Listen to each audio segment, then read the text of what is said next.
These are the week 6 lecture notes. This week you'll just have a reading from Emerson to complete. There will be no discussion board posts, and you'll begin preparing for your exam. For Emerson, make sure that you are aware that there will be a question on Emerson's text just because we're not writing about it this week. And I go over that a little bit more in depth in the Emerson self-reliance text notes. So these are just the lecture notes for week 6. Up until this point, the majority of the writing coming from America has had firm roots in the religious beliefs. We've gone through Puritanism, Calvinism, utilitarianism, all those religions that were really influential in the founding and the growth in America, and of the democratic establishment in America. We went through the Revolution, the establishment of the new government, and we've looked at the movements of Romanticism, which we discussed pretty heavy in the last 2 weeks. So now we're moving forward into the 1800s, and a new movement is coming to light called transcendentalism.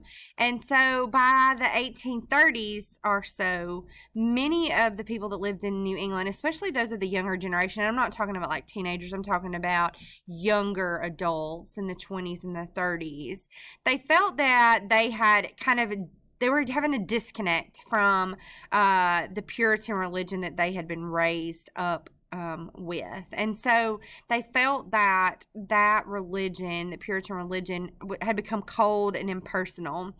And they felt that it lacked emotion and that there was no sense of connectedness to God, which they desperately saw. They had a lot of questions. And so to them, it seemed that the church had kind of moved away from heaven and the path of righteousness and the path to heaven, and had fixed them more on the material world. And they were kind of tired of preachers telling them, that this is the way they had to live their life. If they didn't live this life, they were going to hell, and they were like sinners in the hands of an angry God. All of those things, they were kind of fed up with that mentality. So a small group of New England intellectuals began to have discussions and talks, and they were looking at other philosophies like German philosophers at the time, and they began to embrace the idea that you didn't have to have a church in order to be connected to God.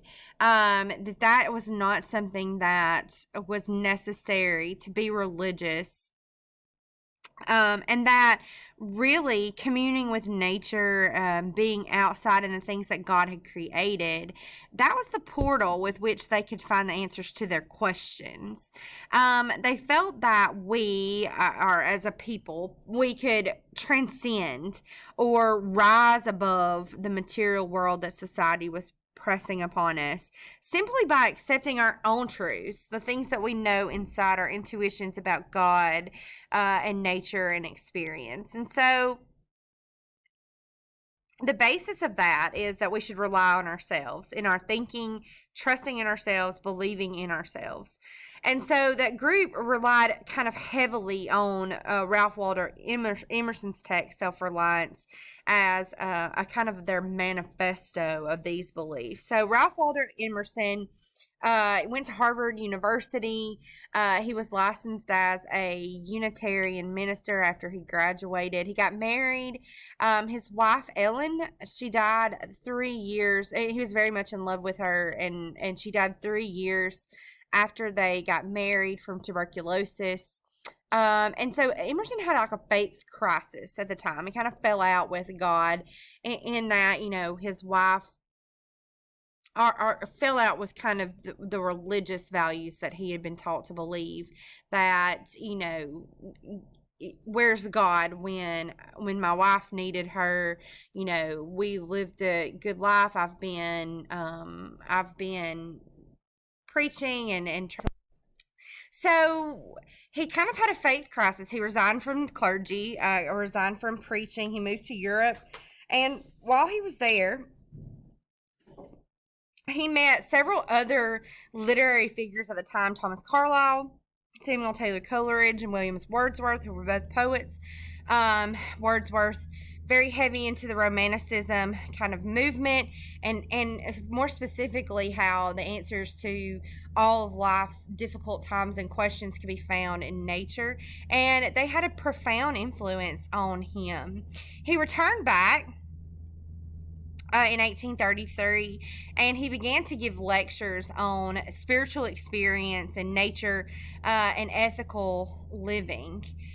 In the 1830s, he gave lectures that he published in essay form. So, like Nature, The American Scholar, those were where he kind of like put forth his philosophies, especially on imitation, encouraging American authors not to imitate the works of others, which is what everybody had done up until this point, but to be their own person, to find their own style, to look within themselves for the answers and the meaning, and create something new, to kind of be nonconformist in that way.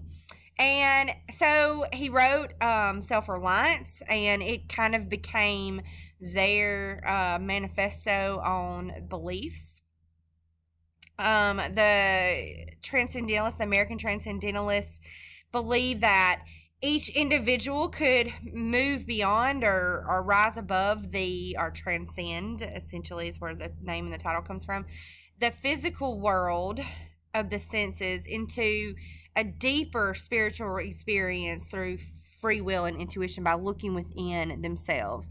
And in opposition of what had been kind of forced down their throats for their predecessors and forefathers, God was not some remote and unknowable God. He wasn't somebody who had no interest in the lives of the human race.